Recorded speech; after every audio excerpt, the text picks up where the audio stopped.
ہم قرآن شریف پڑھنے کے لیے اپنے ملک میں لوگوں کو جمع کرتے ہیں، 10-15 آدمیوں کو بلاتے ہیں، پھر ان کو کھانا وانا بھی کھلاتے ہیں۔ ایسا کرو نا کہ 2-3 دفعہ بلا کے کھانا نہ کھلاؤ، پھر دیکھو آتا ہے کوئی؟ تو معنی یہ ہے کہ وہ کھانا کھانے آتے ہیں ناجائز ہے۔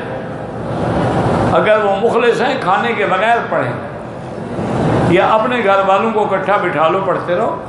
یہاں کا جو گوشت ہوٹلوں میں ملتا ہے بالکل جو باہر سے آتا ہے اس پر کوئی اعتبار نہیں۔ بہرحال یہ گدے گھوڑے کا تو نہیں نا، تمہارے ملک سے تو پھر بھی بہتر ہے نا، وہاں تو گدوں کا اور کتوں کا کھلایا جاتا ہے، ان کا تم نے اعتراض دیکھ لیا ہے، باقی یہاں پہ ہوٹلوں پہ آ گئے ہو، اللہ عالم کیا پتا کیا نہیں ہے۔ اس لیے ایک حدیث میں کتنی بڑی رعایت ہے، حضور نے فرمایا کہ اگر شبہ ہے کہ پتہ نہیں کیا ہے تو میں سم اللہ وقل، اللہ کا نام لے، بسم اللہ پڑھو اور کھاؤ، یہ تو نہیں کہ مر جاؤ۔ لیکن بہتری یہی ہے جو متقی لوگ ہیں وہ پرہیز کریں۔ رخصت الگ چیز ہوتی ہے، اتقاء الگ چیز ہوتی ہے، اور کوئی مشکل نہیں ہے، شوق بھی ہے تو چند آدمی مل کے اپنا بکرا خریدو، ذبح کرو، پکاؤ، کھاؤ، شام سے مرغی خریدو، خود ذبح کرو، کھا لو۔ کوئی ضروری ہے کہ تم نے اردو کا کھانا ہے، پتہ نہیں کس کس ملک سے آتا ہے، وہ ذبح بھی کرتے ہیں یا نہیں کرتے ہیں، یا اگر چند دن سبزیاں کھا لو گے تو کیا ہو جائے گا؟ ہندو دیکھا نہیں سارے ویجیٹیرین ہوتے ہیں، وہ تو گوشت کھاتے ہی نہیں نا، وہ بھی تو زندہ ہے۔ حدیث میں ہے کہ علامات قیامت میں ہے، تو تم قیامت کی نشانی میں ہو، اور کیا ہے؟ عورت سے بڑی قیامت بھی کوئی ہے؟ انہی عورتوں نے پورا دنیا تباہ کر ڈالی ہے۔ کلم میں جاؤ کیا ہوتا ہے، ہوٹلوں میں جاؤ سروس دینے والی کون ہوتی ہے؟ ہر جگہ عورت ہے۔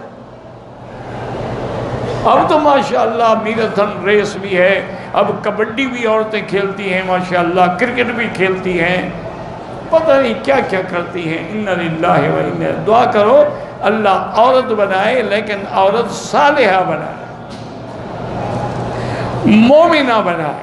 فالصالحات، اللہ نے قرآن میں ان کی تعریف کی ہے جو صالحات ہیں، جو قانتات ہیں، المسلمین والمسلمات والمومنین والمومنات والقانتین والقانتات۔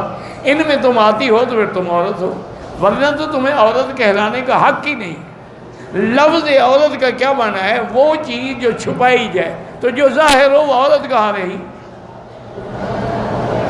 عورت کیا ہوتی ہے؟ عورت الرجل، مرد کی عورت کیا ہے؟ ناف سے لے کر گھٹنے تک، اگر ذرا بھی ظاہر ہو تو نماز نہیں ہوگی، کیونکہ عورت ظاہر ہے۔ تو عورت کا تو معنی یہ ہے وہ چیز جس کا چھپانا ضروری ہے، اگر وہ ظاہر کر دی جائے تو عورت تو نہ رہی۔